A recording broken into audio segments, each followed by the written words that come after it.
Hello, guys, and welcome to our impromptu-ish review-ish of Black Panther: Wakanda Forever. This is a spoiler-free review. We're gonna have two sections. We're gonna do a spoiler-free section, and then we're gonna have a spoiler section.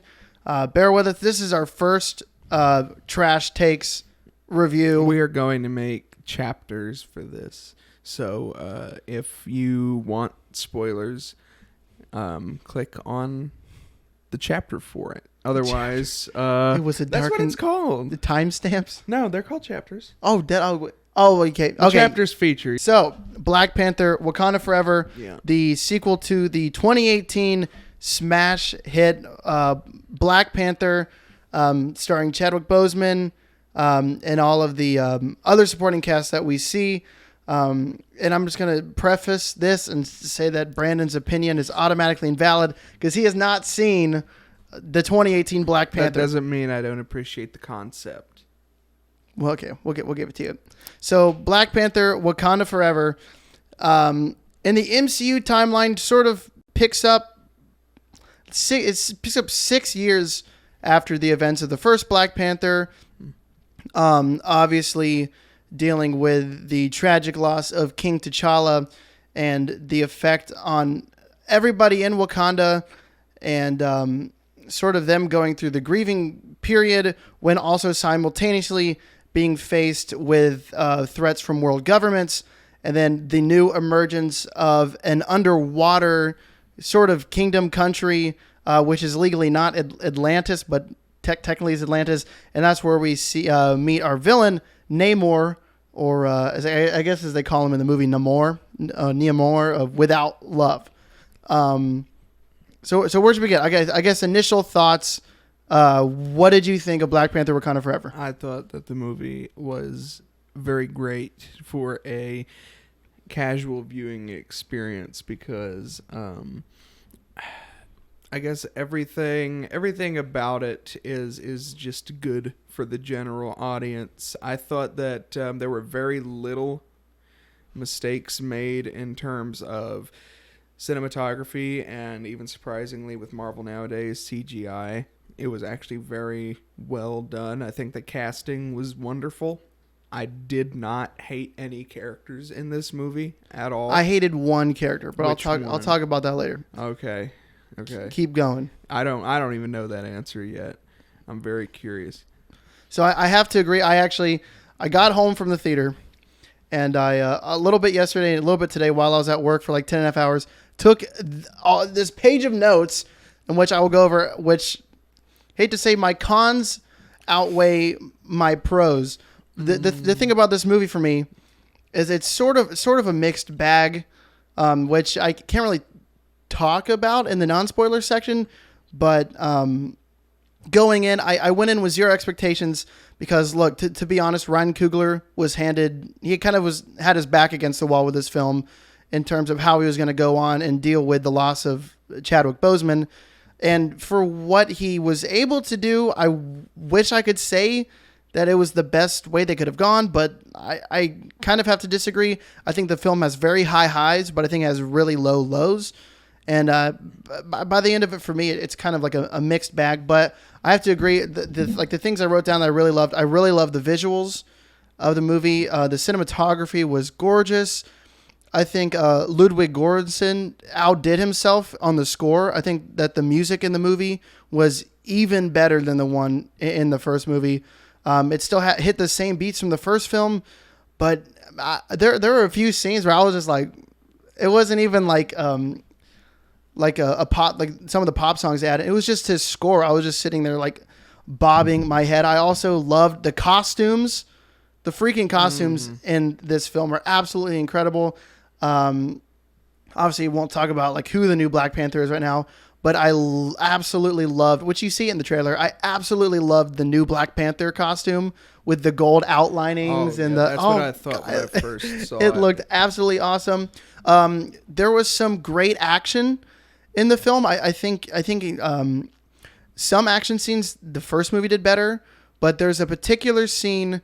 There's a particular action scene on a bridge somewhere like I think it's like the end of the first act, beginning of the second act, which I absolutely loved. Super badass. The Namor. Actually, I'll talk about in the spoiler. I did like Namor.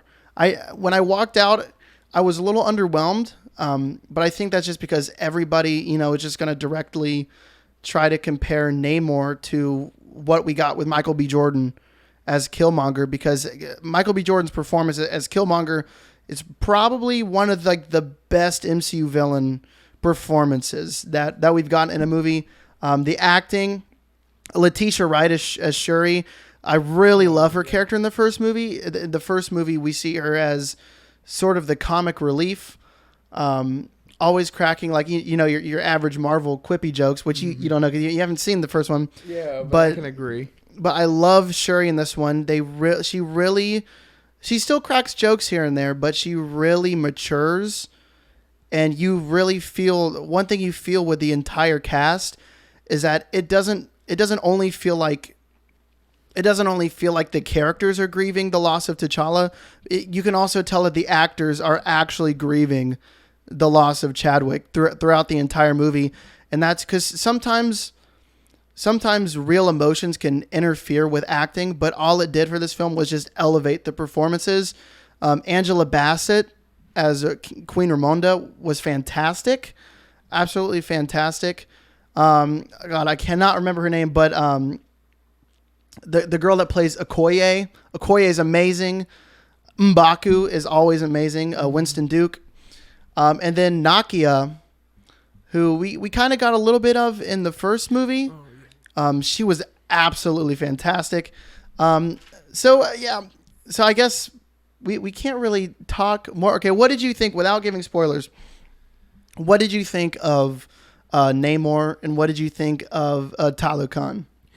I thought that this version of Namor made me care about the character for once, because comic Namor, in my opinion, I hate him. Kind of doofy. I hate him. He looks like a knockoff Dracula in a Speedo in the comics.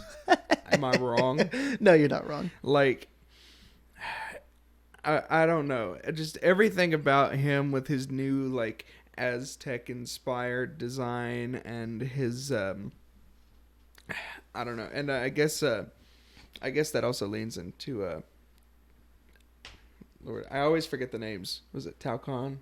Oh, the name of the city? Yeah. Talokan. Talokan. I always forget the names, but that's why I had to write them all down. I'm really awful with remembering but stuff. Making that place, making Namor and the people, sort of based on a culture and people that are not really represented.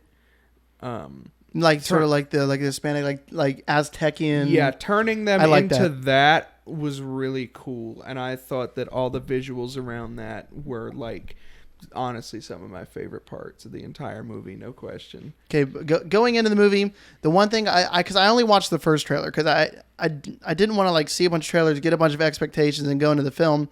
But one thing I thought looks kind of really goofy in the trailer, but I was actually okay with it in the movie, was his little wing boots. Oh, they weren't. Yeah, they were like, I don't even know. I had to expect. I had to get used to him. The thing is like, I don't think Namor had him in the comics. I think he could just he didn't have him. I think he could just fly regularly in the comics. I like that explanation better. And the little wings. I think even in the comics, and I think they can actually. I don't really know if that's spoiler. In the comics, Namor is pretty on par strength-wise with the Hulk. Well, that's not even a spoiler. That was an official like thing that was said. Yeah. Too, like, when in water he's like Hulk level, but out of it he's like Thor level. Yeah. So I think we're gonna go ahead, and I think we should give our like final verdict, like our score, and then we can just go into the spoiler section and just go ham, because I'm absolutely terrified to like talk about it. It's hard for me to go into anything without spoiling things. I've had to stop myself like 3 or 4 times. That's why I was talking so slow. Okay, Brandon, go ahead. Give your final verdict. Personally, I'm not as much of a critic as Will is, and I don't dwell on specifics too much. I give the movie an 8.7 out of 10. I am less of a forgiving human. I can still go into a movie. Look, at the end of the day, no matter what score I give it, if I go into the movie and have enjoy myself, even if the score is kind of low, I'm still gonna say I had a good like Black Adam. Okay, Black Adam is not a good film, but I would be lying if I said I didn't enjoy myself and have a pretty good time. So my final score. So I'll put this up on the screen, but the way I rank movies is I do it on a 10-point scale. This is not necessarily how I always accurately feel about the movie, but it's more so for me to keep track of how I rank films. So I have a category for special effects, which I'll put all this stuff on so I don't have to explain it. Special effects, story, pacing. That's another one thing I want to say is the film is 2 hours and 41 minutes long, and you definitely feel the runtime of the film. The first act, the movie starts out fantastic. I really love the beginning. The second act of the film really feels like it starts to drag. And then the third act, the ending was kind of anticlimactic for me. I'll go into that in spoilers. But there's a particular subplot, which it's kind of a spoiler to talk about. But we're going to spoil it. But there's a particular subplot with some fellow people that we've already met in America. And to me, the subplot feels pretty useless. It was pointless. It does not, like, at the end of it, it really does nothing. It doesn't add to the story. It really doesn't build upon anything, except if you really want to dig into it, it kind of coincides with the villain's motives, which I think I was okay with Namor's motives. I thought towards the end it kind of changed, but at the beginning and the build up, I like that he didn't feel like he was just like evil to be evil. Like he had valid reasons to do what he was doing, but then it kind of gets muddled down. Okay, anyway, so I do special effects, story, pacing, the main character, supporting character, the supporting cast, amazing. Whether the movie was able to get me to feel emotions, the cinematography, and its creativity. So on all that stuff, I'll break it down on the screen. I give it a 6.8 out of 10. Which if you just want to round it up, say 7, sure. Okay, we're going to end the non-spoilers, and I'm going to get into the meat and bones of why I have lots of issues with this movie. So if you don't care to be spoiled, or if you have already seen the movie and you want to hear what I and Brandon have to say, then stay tuned.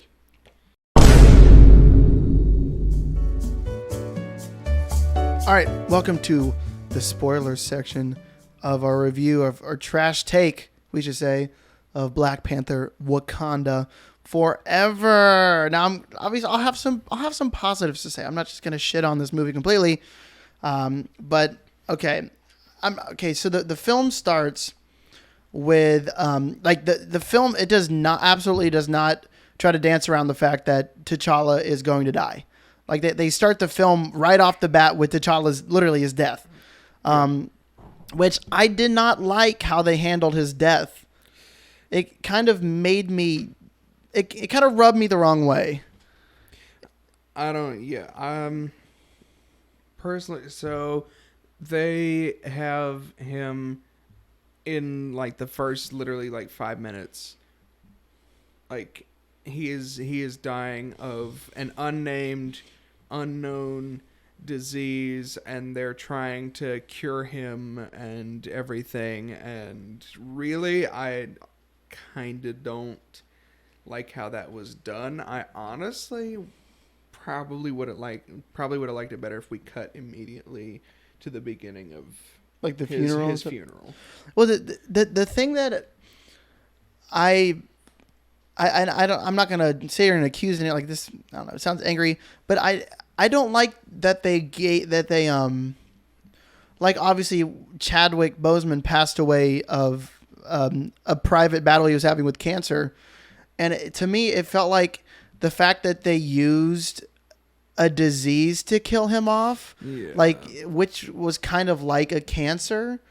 Like it just felt like it felt kind of insensitive in a way, which I'm not going to sit here and say that they use like an illness like that, because it's like, it feels like Chadwick was very private about his health, and the fact that it felt like they really outed it and like made people relive it. Like I couldn't even imagine like what his family like was sitting there watching the movie. And like I felt like part of it, like, they had to have like relived. Yeah. And it felt like such an unnoble death for such a noble character. And I also don't like the fact that they even alluded to the fact that they could have cured him if Shuri would have done this. Like I think if you're going to commit to killing T'Challa, you should leave no question. You should give him a noble death.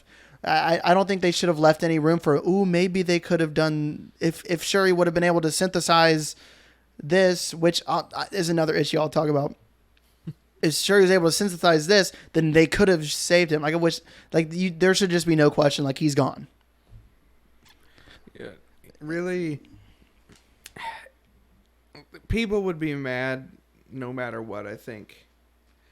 Like, whether or not they killed him with the disease or killed him off screen, like, I don't know, in a fight or something, I feel like no one would be satisfied.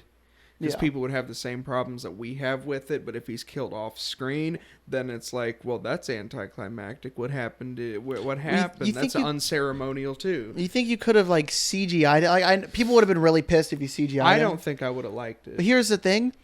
If you kill him in a battle, you don't have to CGI Chadwick Boseman. You just CGI the Black Panther suit. That's true, actually. Yeah, you're right. Or I wish they would have thought a little bit more about it. Like I wish they would have tapped into like somehow when he was blipped back, like because when you die, like in that heritage, you get sent to the ancestral plane. So if they would have done something like when he was blipped, he was sent to the ancestral plane. But where he had to come back from the ancestral plane, they're like, look, like you can go back, but you have to come back to the ancestral plane. And like he chose to fight valiantly during Avengers Endgame, save the world, and then he had to come back to the ancestral plane. I feel like to some people that wouldn't make sense. Why he would have to go back. Yeah, I guess they could have explained it. Okay, so that was the first thing I was like, yeah, you know what, okay, but you know what, they did what they had to do. Yeah, because you can't. It's obvious throughout the whole movie you can't even dodge the fact that it had happened. So you need an explanation because you literally can't go through the movie not talking about it. Yeah, for sure. Because that's the whole theme, you know. Yeah. So. The character that I did not like. Actually, there were two characters they added. One of them I didn't like, and one of them just was kind of pointless. The first one I'll talk about that I did not like. I did not like Riri Williams. I knew you were going to say I did not like that. her. I did not like her. What the hell is that supposed to mean? That's just how she is. That's just her character. Well, okay, no, I don't like Marvel is going through this thing where they have to, every character they introduce has to be super quirky for no reason. And, which first of all, it was just making me so mad that like Riri Williams, like we understand that she is like really smart. Like we understand that she's smart, but they had to keep drilling in the point. They're like she like, first of all, she's an MIT student. She created, this is the whole like central conflict of the movie is that the scientist made this vibranium detector. So all of Wakanda does not want to share its resources. We probably should have talked about this in the. I mean, yeah. Wakanda doesn't want to share its resources.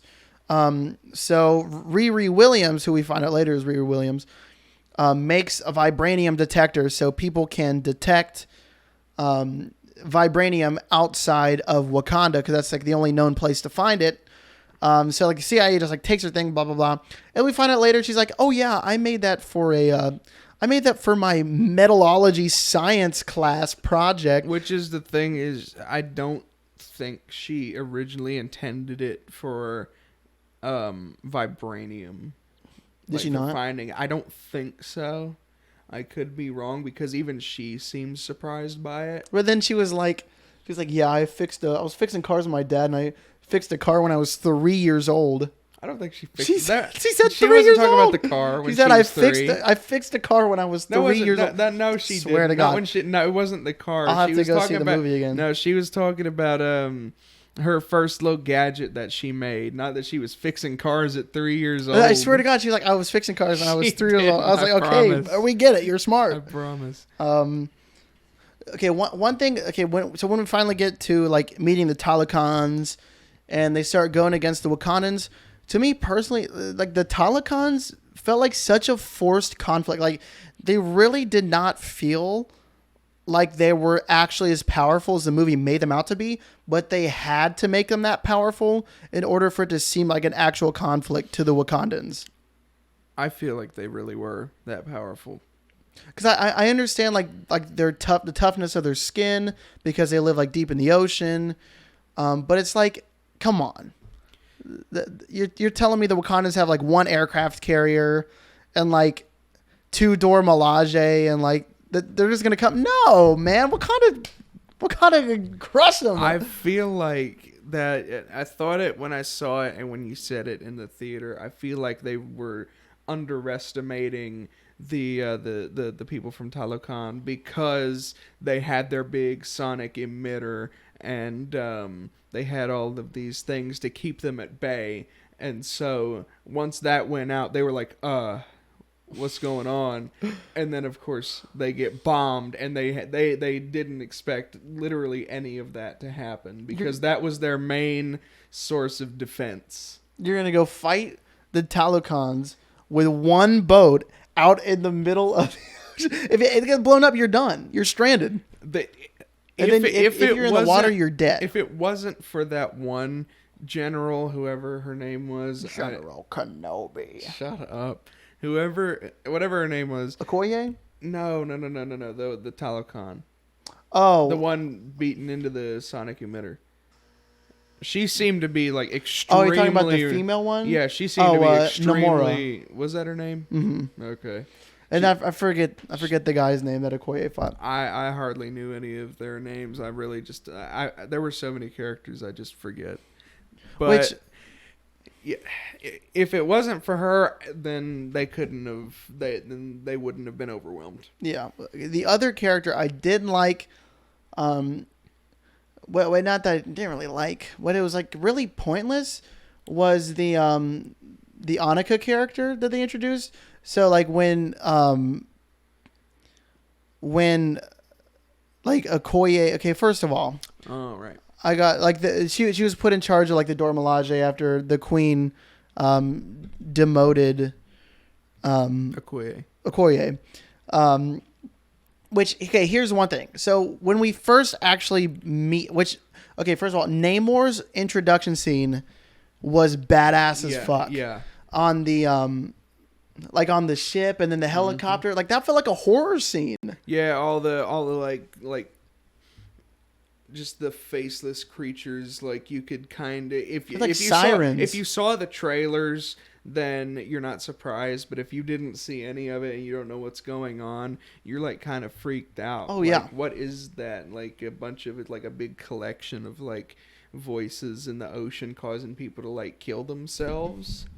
Yeah, that was like, freaky, bro. They were just jumping in the water. I know. So they have like this call. If you didn't see the movie, they basically just like they're like sirens, and like in mythology, and they would just sing the song, and it would make the crew members of the ship just jump off the ship and like kill themselves, and it was absolutely terrifying. One thing about the Talokan people, did you notice that sometimes they were blue and sometimes they weren't?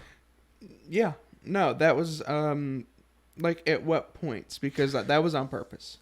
Like it maybe it was on purpose, but it just felt weird. No.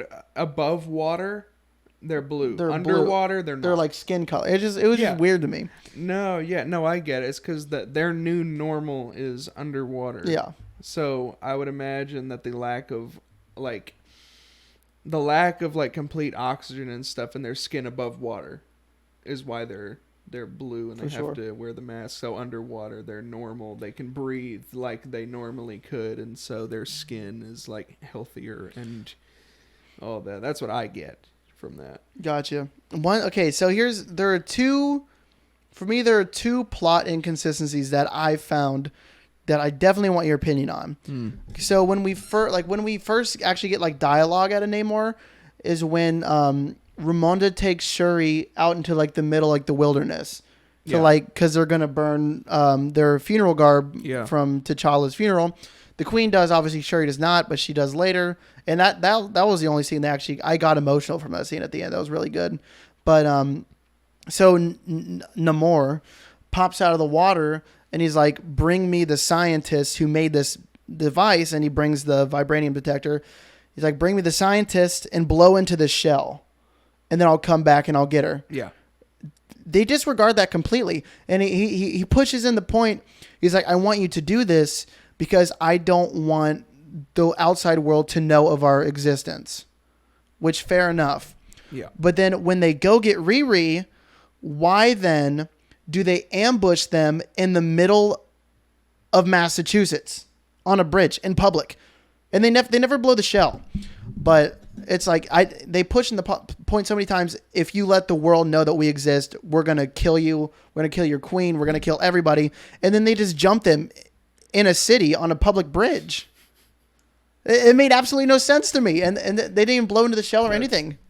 That's a fair point. That was one plot inconsistency. I was like, what? But the bridge fight was badass. Okoye is just such a badass. Yes. And I really liked how when she was taking on the Talokan people, there was no music during the fight. It was just it added suspense, and it was so well done. Really loved that bridge scene. The other plot inconsistency that I noticed is so Nakia, T'Challa's lover, lives in Haiti. Wait, was it Haiti? Yes, Haiti. It was Haiti. So she lives in Haiti, and Queen Ramonda goes to Haiti, and she's talking to Nakia, and she's like, we haven't seen you in forever. We missed you at the funeral. Like, please come. We want you to come back. Blah blah blah. But then we find out later at the end of the movie that Nakia had a baby with T'Challa, little baby T'Challa. Yeah. Which I'll talk about that in a second. But it was kind of a plotting, because she said that the Queen knew, and the Queen had met baby T'Challa, and which it didn't make sense for me. Ramonda wouldn't tell Nakia that she missed her at the funeral, hadn't seen her in a long time, wishes she was there, if she had known about the baby, because she would have known why she wasn't there. But she was talking to her like she literally would have never heard from her. I don't think so. I think it makes sense because if you remember in the mid credits, so I'm already going to jump to the mid-credits scene for context. I've already brought it up. You did. Shuri goes back to Haiti. She finally burns her funeral garments. That made me cry. When they start showing the flashbacks of Chadwick. Yeah. Yeah, that got me. She meets T'Challa's son, who's also named T'Challa. What's her name? Nakia. Mm-hmm. Nakia specifically says that it was a private conversation with T'Challa that he did not want them going to the funeral. Yeah. So, but the Queen, Ramonda knew. did not know that he had told them that. She assumed that they would be there for the mourning period. I thought it was Ramonda that told them not to come to the funeral. No, it was T'Challa. It was T'Challa? It was T'Challa that told them not to come. Okay, here's one that I'll ask you this. Do you think they introduced baby T'Challa so that technically in the future, with future Black Panther movies, they can technically continue T'Challa's story? Yes. You think they're just planting seeds to have Black Panther come back as T'Challa, but not Chadwick Boseman T'Challa. I think so. That's what makes the most sense to Which me. kind of, which I guess it's okay. But one thing that kind of bothers me about that is that it feels like it kind of undermines Shuri's whole journey through Black Panther Wakanda Forever, her becoming Black Panther and what kind of Black Panther she wanted to become. And then they're just like, yeah, but we're going to have T'Challa back later. Well, that's just the theory. They also very well could, like, they could just have this child. It's sort of like an honorary thing. Yeah. That kid was fucking adorable. Yeah. That kid was so adorable. You're right. What else? I wrote lots of stuff down. Oh yeah. Okay. So the subplot that was used, Martin Freeman's character, which we knew Martin Freeman was in the movie, but we didn't know that. Oh God, what's her name?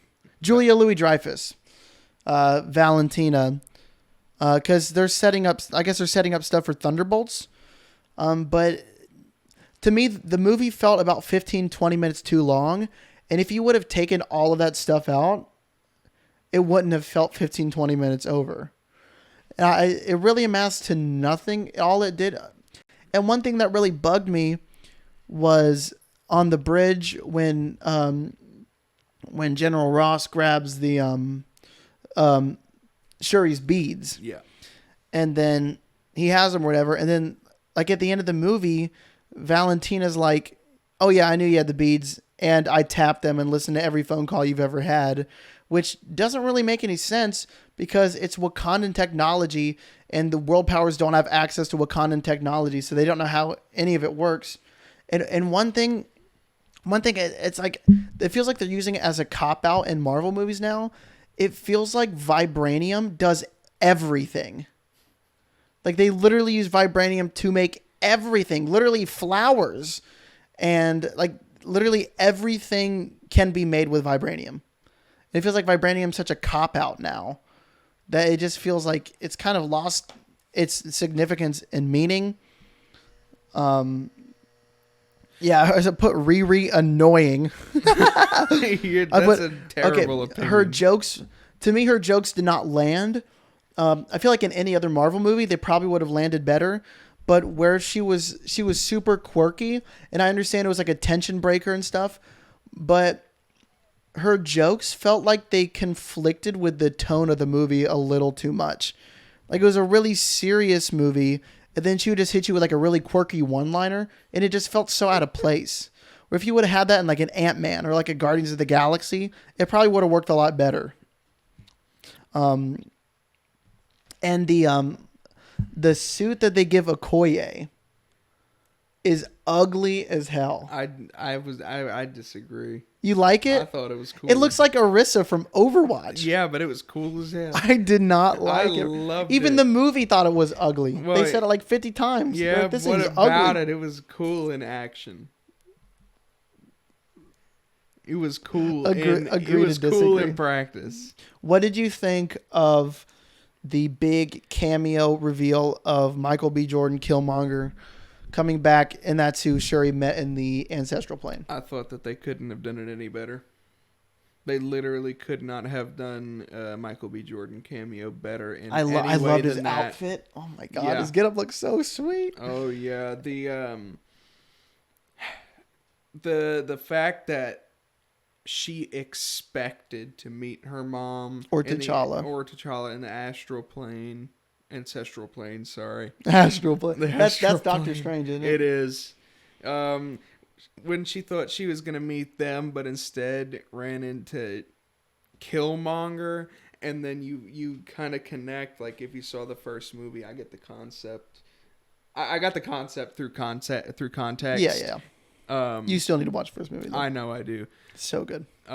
Except the CGI battle in the third act. But But seeing him and then really thinking, like, is Shuri going to end up like another Killmonger?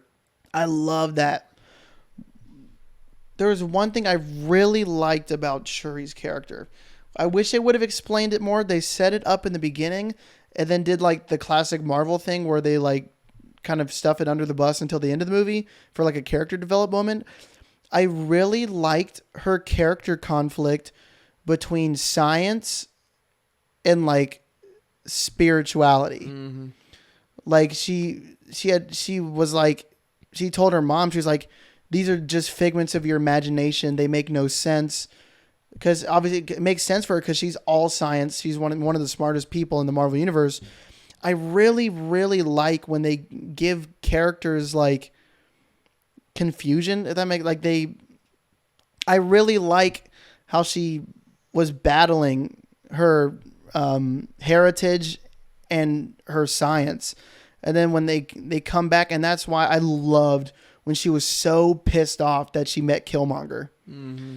I just thought that was so cool, and then I liked his line where he was like, "Are you going to be like T'Challa? Or are you going to be like me and get the job done?"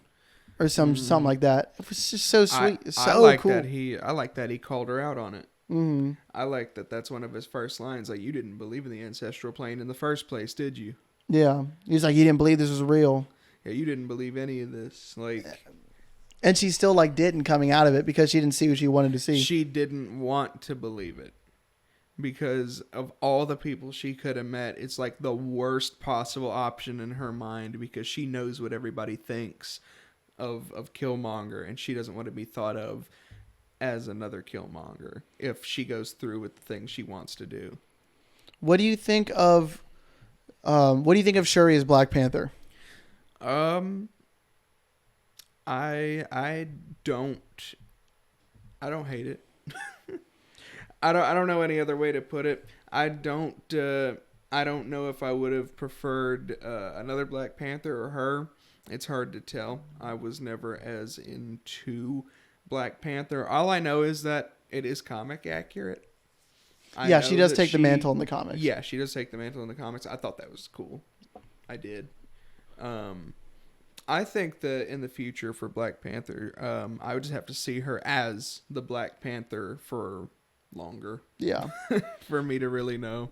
One thing that's really tricky with movies like these is that, like, when you take, like, it's kind of weird because what Black Panther 2 does is it takes all of the side characters in the first movie and makes them all the main characters. And it's kind of weird because we haven't really gotten a lot of time with Shuri. The only time we've seen her is when she was like the fun, jokey younger sister in the first movie. Mm-hmm. And now she's thrust into the spotlight. And Letitia Wright does a fantastic job. She really holds her own. She adds so much emotional weight to the film. You really feel her. I like that we got to see the real acting chops of Letitia Wright instead of just like the quirky Marvel acting chops. And the guy that played Namor, fantastic job. I think excellent addition to the MCU. I'm glad they didn't kill him off. So I'm so sick of Marvel setting up all these cool villains and then killing them off like that. I thought that they'd done it. I thought that they killed him. You know, when she did the big like Wakanda Forever fire thing. I thought that he was like incinerated and charred to death. Damn. I was like, you got to be kidding me. You almost walked out as angry as you did at the end of Black Adam. We're not gonna spoil that. We're not gonna. We'll talk about Black Adam. You've probably already seen Black Adam, or you've seen what is important to Black Adam. Possibly, but how funny it would be if we spoil Black Adam and the Black Panther. So in Black movie. Adam, I'm kidding. One thing that I thought was I understand it was like a noble whatever, but I didn't really like that they killed Queen Ramonda. She had a kind of an anticlimactic death. I wish it would have at least given her one last thing to like say before she died. Yeah, I felt like it was more to. It felt more like I don't want to say plot device. Is that right? What would you call her death? Just a plot device to further Shuri's descent? Yeah, I would say that's probably accurate. Do you think my actual guess for why they killed her off is that Angela Bassett has so much stuff going on. She's probably just like, look, I can't make the commitment to play this character anymore. I feel like I that's feel like part of it. I feel like even if Chadwick was in the movie, they probably would have killed her character off. The reason Yeah. it felt like an unnecessary death was probably because it was added on to already what they were dealing with T'Challa dying. Like I feel like she was probably gonna die in the original script. Mm-hmm. But I was gonna say something else too. Oh yeah, I didn't like. Well, I guess didn't like isn't the right word, but I was just kind of confused when after Shuri decides to go T'Challa's way, in the noble way, and she spares Namor. And then he kind of just gets off scotch-free. They just kind of like sing la-di-da and ride a jet into the sunset and like, yo, party's over. It's like he killed the queen. And they're just like, all right. And they're just like holding on to like this thing and like smiling and waving. I'm like, you're really going to let him get off? Like I would have at least like imprisoned him. He killed the queen. I don't know. I don't know what they would have done. I feel like it's more of a I feel like it's one of those you're gonna think it's weird. I'm getting flashbacks to Dota Dragon's Blood, where they have a some similar concept where one of the main villains kills like everyone around the leader, but spares them so that their image is kind of like, you let this happen. Mm-hmm. I think it's sort of a lessening his image to his people sort of thing. Like even his general came in at the end and was like, I can't believe you just gave up like that. Was that him, like, or was that Namora that came in and said that? Yeah, that was Namora. Namora came in and said that to Namor. He had some ulterior motive behind it too.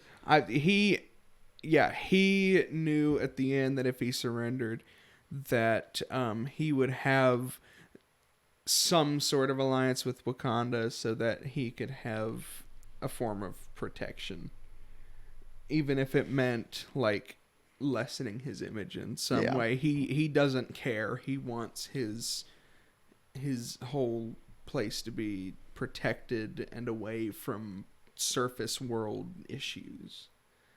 So whether that means he was defeated or if he wiped out Wakanda, as long as he has protection of any kind for his people, he doesn't care.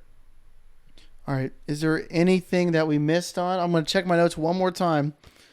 I think we pretty much covered everything we wanted to talk about. One thing I will say, what I wanted to say about the side character, like the Annika character and the Riri character, I felt like I wish we would have gotten a little bit less of like, especially like the Annika character. Yeah. She did nothing. And like, I wish we would have gotten less of her. Was she not in the first? No, movie? She was a brand new character. Really? Yeah, brand new character. Because the way that, me going into this movie, they treated her like we've known her. No, for a long time. She was a brand new addition to the Dora Milaje.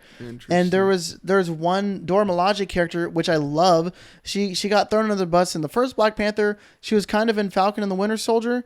Io. They didn't do anything with her. She was just kind of there. M'Baku felt like he was just kind of there. Like all these side characters which I wanted to see more of, I saw less of, and instead I got more screen time for characters that were kind of irrelevant. Now let's get on to why I went and hit you on the chest for the one more thing. M'Baku at the end of the movie. Oh, right. So coming out and challenging for nobody. Challenging somebody or nobody, or challenging, I don't know, the elders or whatever. Because he's supposed to be challenging the Black Panther to become Black Panther. I thought it was the challenge to become king of Wakanda. So here's the thing, and I don't know how they're going to explain this off or whatever, but the king of it's always been that the king of Wakanda is like the Black Panther. Well, I guess not always, because the first Black Panther was I think it was T'Challa's grandfather, or T'Challa. It was either his father or his grandfather. I think it was his grandfather. Was the first Black Panther. So whoever the king of Wakanda was also Black Panther. So in the first movie, when I guess I'm really spoiling it. I don't kind of spoil the first movie. It's your own fault. When Killmonger comes, and I won't talk about why. You watch the movie. Yeah. Killmonger comes, challenges T'Challa, defeats T'Challa, becomes the king of Wakanda, and becomes the Black Panther, which they gave him a different name actually. But The Killmonger. it was kind of like, I'm probably completely wrong, but I thought it was like a simultaneous deal where basically the king of Wakanda is also the Black Panther. But it seems like M'Baku's gonna become the king of Wakanda. I think it's such a I think it's such an upset to the elders because I think, again, I didn't watch, but from what I'm getting of it, he's considered more of an outsider. Well, okay. So where M'Baku is, I guess, is not Wakanda, No. but it's like close by. Yeah, that's what I'm getting. I'm getting confused. I'm getting that it is a separate side tribe that lives off in the mountains. Yeah. And he struck a deal with T'Challa for protection, an alliance, for guidance. Again, I didn't watch the first movie. I don't know how we got there. I need to rewatch. I wish I would have rewatched it before. But I feel like in terms of traditions and what the elders want and what the people are expecting, it's such a shock for M'Baku to come out and challenge to be king because they have their Black Panther. Yeah. And Shuri does not seem like she wants to be queen. But she wants to be Black Panther? Yes. She wants Black Panther to be kind of like I guess she's gonna rule simultaneously with M'Baku. I don't think so. I think You think she doesn't want anything to do with ruling? No. Because her whole family's dead. Yeah. I think that she has absolutely no interest in being part of the whole royal line Yeah. anymore.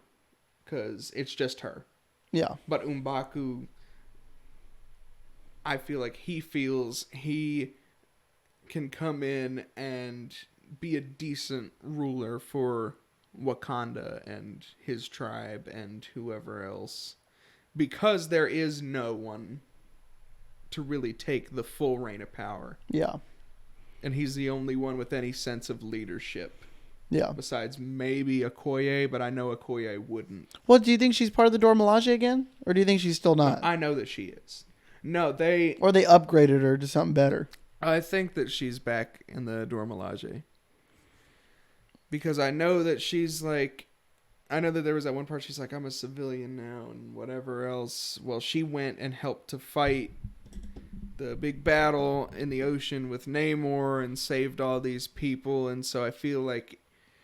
where Shuri's not ruling, I feel like it's up to the... That's why they have the Council of the Elders. Yeah. As sort of a backup. Oh, here's one more thing. I don't know if you have... Do you have anything else you want to talk about? Not that I can think of. Okay, then here's, I guess, the closing thing I want to talk about.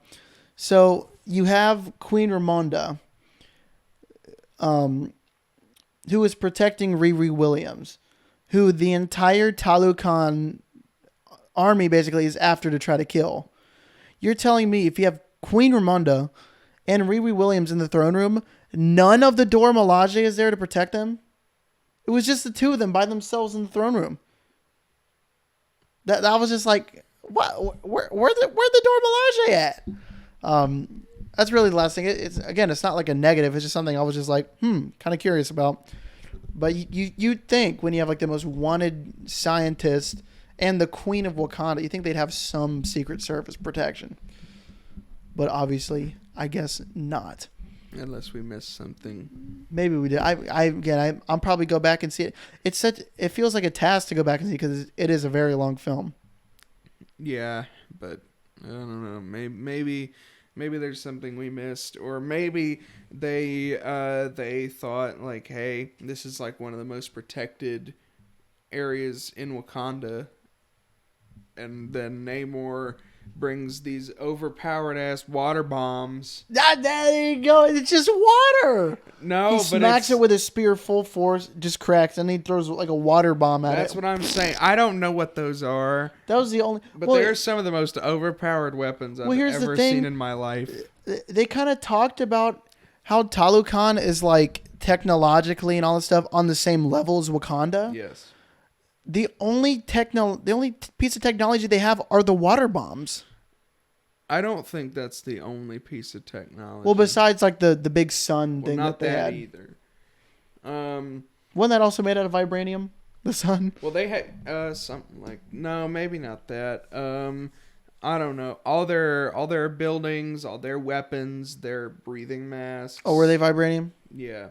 Gotcha. Either vibranium or something like that. That's down there, but I would imagine it is because, again, the big plot thing is that vibranium was found in Namor's kingdom. So I would say he's got plenty. Under the sea. I'd say he's got plenty. So I feel like a lot of the technology that they didn't really have to explain, you just saw.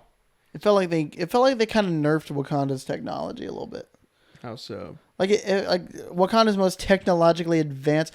Okay, this is the second movie now where Wakanda's unbreachable walls have been easily breached. They don't even talk about how, but they literally just swim under like the thing. Is that how Namor got in? He just swam under the wall. Namor got in. He just swam. Give me a break. He just swam. That's absolutely ridiculous. Like he swam, and then Shuri's like, empower the riverfront, the riverfront wall, and then they all get in. I was like, bro. I think it was so unbelievably funny. All right. Anything else you want to talk about? Yes, actually. I want to talk very, very slightly about Namor's future stuff. Right. Because he is obviously he was revealed for like the first time in the mainline movies to be a mutant. Yeah. So in the Miss Marvel series on Disney Plus, I heard that they revealed her to be a mutant also. Yeah, but Namor's like hundreds of years old, so technically he's the first one in the MCU. In the movies. Yeah, in the MCU. Yeah, because he just straight up said, "I'm a mutant." Exactly. I was like, "Whoa, okay, here we go." That caught me off guard because I was like, "That's the no word in Marvel movies." Do you think they're gonna keep Namor as an antagonist, or do you think they're gonna kind of do like an anti-hero type thing? Do you think when Kang comes and eventually Doctor Doom and there's all these big like Infinity War type movies, do you think he's gonna come fight with them, or do you think he's not going to be there? I think he's going to fight with them because he's an ally to Wakanda. Mm. And so, being allies, he is kind of like obligated to help. Yeah. To true. The respect. Their alliance with Wakanda now, exactly. they have to. But he's kind of like, so in the final battle, he gets his wing clipped. Oh, yeah. She clips his wing. Okay, Shuri got stabbed, straight up stabbed. Yes. Like impaled with a spear. Yes. And then she just like, I guess she was just fine. I assume the vibranium heals all or something. Actually, you know what? I think that is it because I think T'Challa had something similar. Maybe not an injury like that. Because she literally had to pull herself out of the spear. You have to ingest the herb. Well, I know they talk about the bead or whatever. Like, they were able to, I don't know, because when they put the beads on the chest. No, the bead is that just to read vitals? No, yeah, that's what that is. The beads the beads are like a sensor, like a health thing, like a Fitbit. the Wakandan. They're like a Fitbit. They're literally like a Fitbit that has a walkie-talkie in it. I want one. But you know what did bother me when she pulled herself off the spear? I'm like, there's no blood on that spear. Oh, give it. It's a kid's movie. I can't help it. That always bothered me. I was like, that spear is clean. Clean. Well, you want the clean spear. Vibranium. It's also got like a little little Swiffer sweeper at the end. It just like wipes all the blood off. It's like a million ants from Rick and Morty. Did you watch that episode? No, I did not. He's literally made of a million ants, and whenever like blood or something gets on him, the ants kind of like absorb it, and he's clean again. That's vibranium. The vibranium is a million ants. The vibranium is segue made of into Ant-Man 3. Ant-Man 3. Ant-Man and the Wasp and the Hornet and the Yellow Jacket. I didn't see any of those. Watch the. I mean, you'll have to for Quantumania. I might. Well, is that all? That's all I had. That's all I had to say. All right, that's all I had to say. Thank you if you stuck around this long. Thank you if you haven't subscribed and you watched all this. Well, then damn it, what are you doing? Click that subscribe button. I'll reveal my feet at 100 subscribers. Mm-hmm. I was going to say something else, but I also forgot. Oh, so overall, I like... Swear to God, lights just dimmed. They did. Okay. Haunted. Overall, I liked... Black Panther Wakanda Forever was a good time. Has its highs, has its lows. I would definitely say go see this in theaters and see it on the biggest screen possible. In the highest MXXX theater you can think of. Yes. Well, we have MXC, which is like Walmart IMAX. True. If you can see it in IMAX, go for it. Tyrone Magnus says don't go see it in 40X. XXX. Apparently it's not worth it in 40X. But see it in the crispest theater you ever can. Don't wait for this on Disney Plus. Yeah, it won't do the visuals. It's a very gorgeous movie. Can't wait to go see Avatar. More all right. water. All right. Goodbye, everybody. We'll be back for Quantumania. Oh, we'll be probably back for that. I'm dragging your ass to go see Avatar. I'm going to be pissed. All right. Bye, everyone.